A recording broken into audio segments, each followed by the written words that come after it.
So this will be a very short video, I think, because we're looking at bars 35 to 46 of Circus Act, and there is no new material here whatsoever.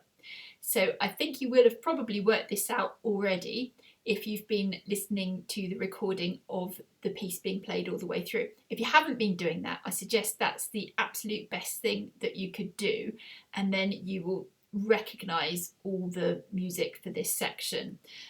So bar 35 itself is just a middle C with the left hand lasting for 3 counts, and we've had that before.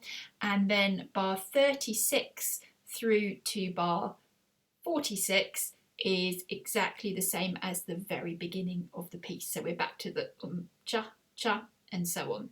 Okay, so go have a listen to the complete playthrough of the piece, and that will really help you get your head around the geography.